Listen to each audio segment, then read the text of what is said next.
Assalamualaikum warahmatullahi wabarakatuh. Jumpa kembali dengan Hengki Reaction. Oke, selamat malam semuanya.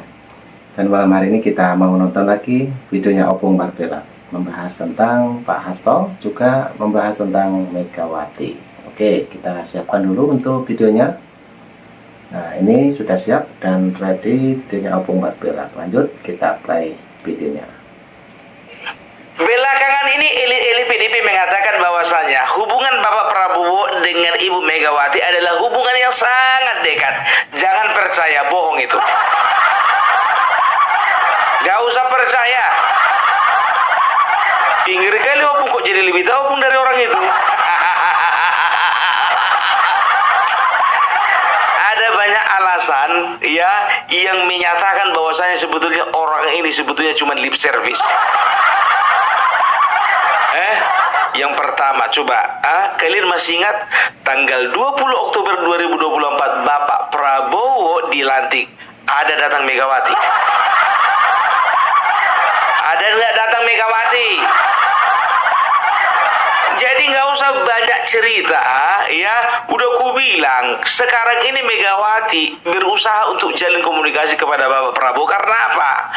Ya karena pertama beliau presiden, yang kedua karena sebentar lagi kongres. Jadi beliau perlu pengamanan. Ya, Megawati sekarang merasa ada yang mengganggu. Ya, itu dia. Jadi sebetulnya kedekatan antara Megawati dan Prabowo itu cuma lip service itu. Lip service. Sedangkan ada kawan kita ulang tahun, ada ngundang kita, itu kita usahakan datang. Apapun yang jadi penghalangnya, mau hujan, mau ada acara, ya apapun itu kita pasti akan datang. Nah ini teman kita jadi presiden, masa nggak datang? Bohong besar. Nggak usah jadi pembohong lah, ya nggak perlu kalian bohongi kami dengan mengatakan bahwa saja Bapak Prabowo dengan Ibu Megawati adalah sahabat yang hubungannya sangat dekat sekali. Nggak percaya kami, itu yang pertama. Yang kedua, mudah-mudahan kalian yang dari PDIP ingat dengan perjanjian batu tulis.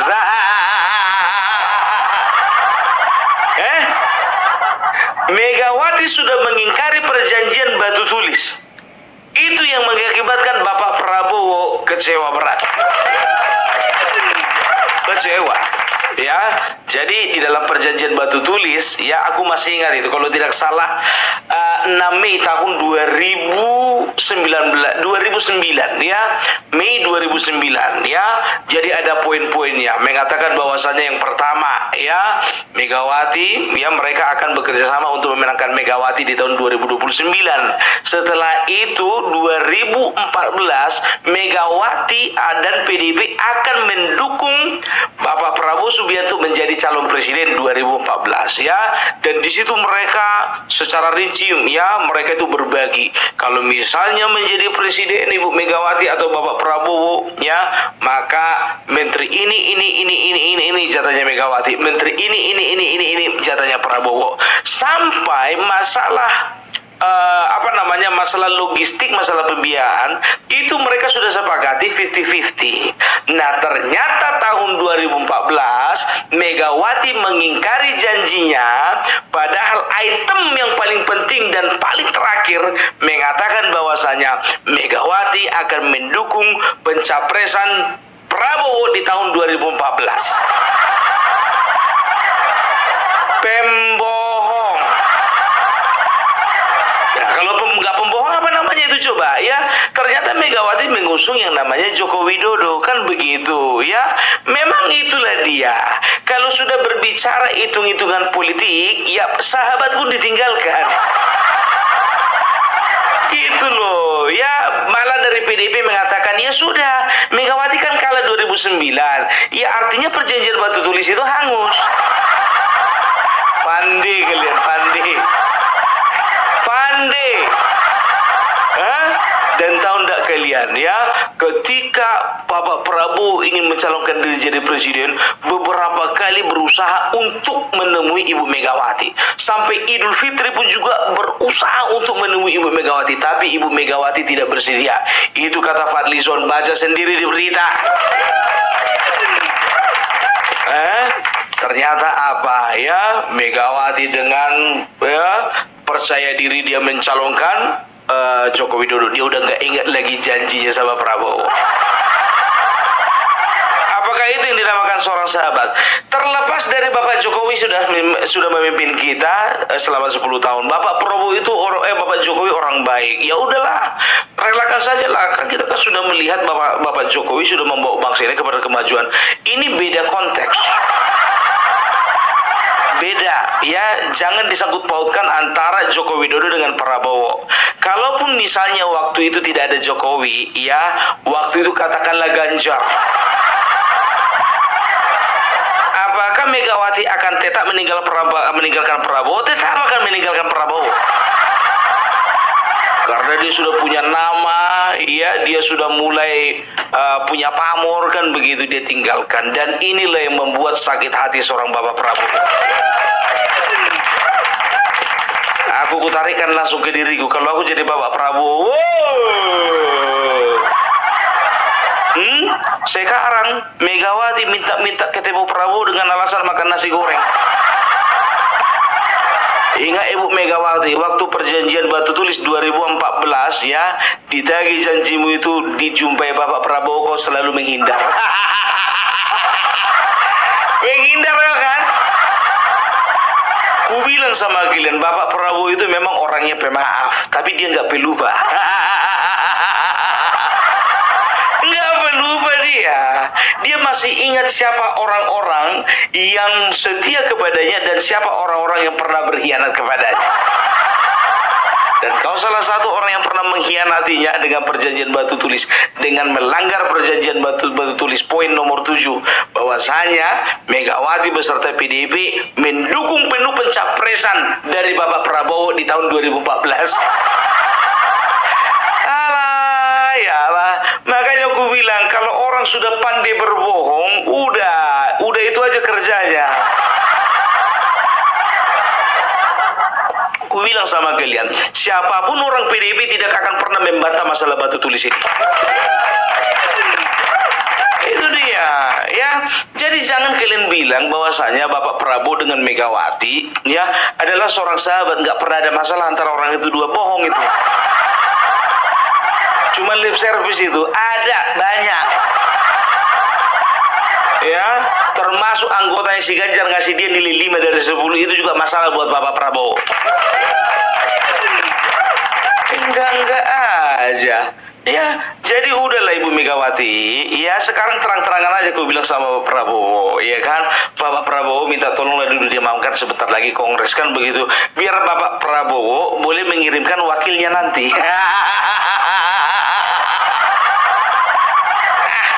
Kalau aku bilang nggak usah lah Bapak Prabowo ke sana lah, kayak nggak ada kerjaan yang lain aja. Bapak Prabowo itu sudah cukup disibukkan dengan masalah rakyat Ibu, nggak perlu disibukkan masalah kongres kalian. Bapak Prabowo sekarang itu lagi sibuk mengurusi masalah makan gratis, ya, yang kau pernah komentari. Masalah makan gratis pun juga kau komentari, coba 10.000 dapat apa? Kau tengok dulu video di TikTok itu, banyak kali testimoni dari anak-anak, ya, yang mengucapkan syukur, terima kasih Bapak Prabowo karena saya boleh menikmati makan ayam. Terima kasih Bapak Prabowo, saya nggak pernah makan siang, sekarang saya juga makan siang. Dan tahu nggak kalian, ada beberapa tempat, ya, di mana melahirkan kisah-kisah pilu adalah anak yang nggak mau makan makanannya itu karena apa? Dia kepengen bawa makanan itu buat mamanya, ya, biar tahu kalian, ya. Dan juga ada beberapa, kalau kalian tengok misalnya di pedalaman Papua, ya, mereka berterima kasih karena apa? Karena mereka sudah bisa makan nasi. Biasanya mereka makan ubi, makan talas, ya, itu di pedalaman yang daerah Susabadi, ya. Jadi ini bisa dikatakan adalah sebuah penghinaan gitu loh. Ya, bagi Prabowo itu adalah penghinaan, memprotes. Bapak Prabowo berapa kali mengatakan bahwasanya saya dihina, saya diejek ketika saya akan menggalakkan masalah makan gratis ini, dan termasuk salah satunya Ibu Megawati ini. Jujur ku bilang ya, jangan mentang-mentang kalian itu sudah survive, sudah merasa di atas angin, sudah menjadi partai terbesar, kalian udah nggak peka lagi dengan hal-hal yang hal-hal yang remeh-temeh. Bagi kalian hal-hal ini remeh-temeh. 10.000 dapat apa sih? Tapi bagi kami orang-orang tua yang merasakan anak-anak kami makan gratis, ya, kalaupun aku sanggup memberikan makan gratis anakku, tapi mungkin ada teman-temannya yang tidak mampu orang tuanya karena orang tuanya bekerja sebagai pemulung, ada orang tuanya bekerja serabutan, atau bahkan orang tuanya pengangguran, atau bahkan ada yang yatim piatu. Jadi jangan terlalu gampang muncul kalian itu mengatakan bahwasanya Bapak Prabowo itu hubungannya baik-baik saja dengan Ibu Megawati. Ya, itu lip service doang itu. Kalian yang ngaku-ngaku bahwasanya Bapak Prabowo ingin mencari membuat janji ketemu sama kalian. Nggak ada itu. Kalian yang untuk mencari-cari jatuhan untuk ketemu sama Bapak Prabowo. Juga itu pandana babana, opung kau udah opung kau, tolonglah dulu agak dijaga bahasamu itu. Kau katakan apa? Bahwasanya antara Bapak Prabowo dan Megawati baik-baik saja. Yang merusak hubungan mereka adalah Jokowi. Sekarang buktikan di mana merusaknya. Ya, kau bilang katanya iya karena Jokowi tidak jujur, sudah lebih memilih untuk mendukung Prabowo. Sekarang begini, Megawati tidak mau, ya, Megawati tidak bersedia untuk Megawati tidak bersedia untuk merekomendasikan calon presiden dan wakil presiden yang direkomendasikan oleh Bapak Joko Widodo. Ya, tidak setuju. Karena apa? Ngerasa harga dirinya dipijak-pijak. Padahal Bapak Joko Widodo ya berpendapat bahwasanya Prabowo yang lebih tepat menjadi presiden dan wakil presidennya Ganjar, maka negara ini akan berjalan dengan baik. Kan begitu. Karena apa? Karena Bapak Joko Widodo melihat kapasitasnya, kan begitu. Nah, jauh sebelum itu sebetulnya Bapak Joko Widodo melihat ada potensi di dalam Ganjar. Tapi ujung-ujungnya seiring berjalannya waktu, Ganjar menunjukkan bahwasanya dia lebih takut kepada Ibu Ketum daripada kepada kepentingan rakyat. Nah, itu yang membuat Bapak Joko Widodo merasa penting untuk mengalihkan dukungannya kepada Bapak Prabowo. Nah, bicaranya Opung untuk kali ini sangat menarik tentang Bu Megawati Soekarno Putri, Partai PDIP ya. Oke, kita lanjutkan kembali Opung Barbela. Itu dia, jangan kau bikin alasanmu itu Bapak Jokowi yang merusak hubungan antara Prabowo dengan Megawati. Justru Megawati sekarang ini berapa kali dari kemarin berusaha untuk merusak hubungan antara Bapak Jokowi dengan Bapak Prabowo. Aneh aku dibikin orang ini. Justru aja aku bilang ya, kadang orang ini membolak-balikkan situasi, begitu gampangnya membolak-balikkan situasi, kan begitu. Sekarang begini ya, kalau misalnya kalian menganggap bahwa saja Ibu Ketua Umum kalian itu adalah orang yang paling berjasa atas bangsa ini, silahkan, kan begitu. Kalian menganggap itu ibu kalian, silahkan, kan begitu. Tapi bukan artinya kalian anggap negara ini menjadi negara kalian. Malu dong, udah tua. Sorry lah dulu, aku agak, kalau untuk sekarang ini agak panas ini gitu loh. Suka kali orang ini, ya kan, sekarang menggaung-gaungkan Prabowo dengan Megawati baik-baik saja akan bertemu. Beberapa kali Prabowo akan bertemu dengan Megawati, tapi yang menggagalkan adalah Jokowi. Udah aku bilang, nggak ada untungnya orang PDIP masuk ke dalam kabinet, nggak ada untungnya. Untungnya kita bisa lihat bagaimana kapasitas mereka, bagaimana kualitas mereka kok, kan begitu. Justru banyak yang diangkut kemarin itu di KPK. Udahlah, nggak usah banyak cerita lah ya. Jadi kalau ku katakan ya, jangan pernah kalian itu memframing bahwasanya kalian itu dengan Bapak Prabowo baik-baik saja, sementara Bapak Prabowo dengan Bapak Joko Widodo sedang tidak baik-baik saja. Sekarang itu sebetulnya kondisi kalian di dalam itu yang sedang tidak baik-baik saja. Yakin aku, Bapak Prabowo, apapun yang kalian beritakan di luar sana tidak akan terpengaruh. Karena apa? Bapak Prabowo menghormati Bapak Jokowi. Ada pula wacana ingin menggantikan Gibran menjadi wakil presiden. mimpi jangan ketinggian dan juga jangan terlalu siang tidurnya. Itu dia ya.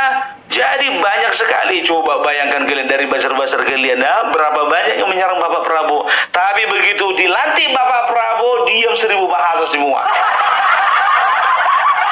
Termasuk hadiah Nabi Tulu mengatakan apa? Nabi Tulu mengatakan apa?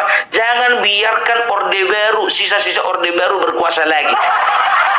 Kalian bilang Bapak Prabowo adalah sisa-sisa orde baru. Dia itu adalah menantunya Soeharto, penjahat HAM, kriminal. Sudah dikatakan, setiap siapapun yang tidak terbukti di persidangan dan tidak diputuskan oleh hakim, maka siapapun tidak berhak untuk memanggil dia seorang kriminal.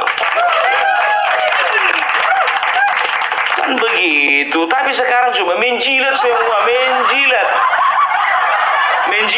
Makanya gue bilang udah cukup ya, cukup Budi Gunawan yang ada di dalam, gak usah lagi tambah-tambah. Mau kalian tambah-tambah, hebat kali kalian. Siapa kali kalian? Orang ini kan selalu kayak gitu. Makanya gue bilang, kalian itu bertindak makin lama makin aneh. Karena apa? Kalian berangkat dari kekecewaan kalian. Kecewa kalian kalah jadi presiden, kecewa kalian kalah menjadi banyak daerah Banting yang dikuasai oleh Kim. Kecewa kalian karena apa? Jumlah perolehan suara kalian dipilih kemarin merosot. Jadi sebetulnya yang kalian harus perhatikan itu adalah introspeksi diri, ya. Kalian evaluasi apa sih sebetulnya kesalahan apa yang sudah kita lakukan sehingga kita seperti ini gitu. Ingat ya, orang bodoh pun berpikir 2 kali untuk melakukan kesalahan yang sama. Betul kan ku bilang? Ya coba bayangkan, mulai dari pileg, pilpres, pilkada udah 3 kali jatuh. Ya, tapi tetap pola yang sama yang kalian lakukan, serang terus Jokowi, fitnah terus Jokowi, jelek-jelekan Jokowi, hantam terus keluarga Jokowi. Apa yang kalian dapat? Seranglah terus, makin kalian serang, bukan orang itu yang membalas serangan kalian, tapi kami membalas serangan kalian. Itu makanya begitu dihantam kalian oleh netizen, kalian katakan apa? Buzzer Mulyono. Karena Mulyono. Ya, kalau kalian melihat ini buzzer, berarti kalian itu gak lebih dari buzzer, kan begitu. Padahal kalian elitnya. Masa elit kapasitasnya buzzer? Awak bilang nanti SD merendah, kasar kali. Jadi cobalah dulu kalian evaluasi dulu, jadikan introspeksi diri ya untuk ketiga kegagalan kalian ini. Ku bilang gagal kalian, jujur aja ku bilang, walaupun kalian kemarin pileg tapi merosot sebetulnya jumlah perolehan suara kalian. Walaupun kalian itu ranking 1 tapi kalian gagal. Pilpres gagal kalian, paling kecil kalian 16%. Pilkada begitu juga. Mana daerah yang bisa kalian banggakan? Secara provinsi lah dulu, Sumatera Utara kena rebut, Jawa Tengah apa lagi, Banten, Jakarta. Kalau nggak ada Anies Baswedan, kalian nggak bisa kayak gitu. Tapi gitu-gitu juga kalian sangkal itu bantuan dari Anies Baswedan. Itu kemarin Rano Karno, bukan karena Anies Baswedan, bukan karena Ahok, tapi oleh karena kecerdasan rakyat dalam memilih. Kalah apa? Itu dia ya. Jadi itulah dulu dari Opung Parbelak. Jangan pernah kalian mau mendengarkan berita-berita yang bisa dikalahkan. Itu berita-berita yang tidak bisa dipertanggungjawabkan itu, ya kan? Coba lihat dari kemarin pengen ketemu sebelum pelantikan, pengen ketemu sampai sekarang nggak jadi-jadi, ya kan? Apa yang mau diharapkan dari seorang pembohong? Ya, ingat ya, walaupun Megawati itu dianggap Prabowo sekarang itu sebagai temannya, sahabatnya, tapi dia harus hati-hati. Karena apa? Ya, karena dia sudah pernah dibohongi. Karena dia sudah pernah dikhianati. Jujur, sebaik-baiknya orang ketika dia pernah sekali saja dikhianati, maka orang itu akan berhati-hati terhadap temannya tersebut. Enak kali begitu gampang peristiwa batu tulis. Gampang ya. Itu dia. Ya, oke. Jadi realistis aja lah. Jadi kalau misalnya Bapak Prabowo nggak datang ke Kongres sekalian, tapi kalau misalnya dia mengirimkan wakil presiden, terimalah dia apa adanya. Bye-bye. Salam Parbilak, salam NKRI harga mati. Oke teman-teman, itulah obrolannya Opung Marpelak yang membahas tentang Bu Megawati mau ketemu sama Bapak Prabowo, yaitu presiden kita. Oke, jadi kita ambil hikmahnya dari obrolan Opung Marpelak untuk malam hari ini. Dan jangan lupa nanti juga ada video lagi dari Hengki Reaction. Oke, terima kasih semuanya yang sudah menonton dari awal sampai akhir. Saya ucapkan sehat selalu, salam berkeluarga. Assalamualaikum warahmatullahi wabarakatuh. Sampai jumpa. Thank you.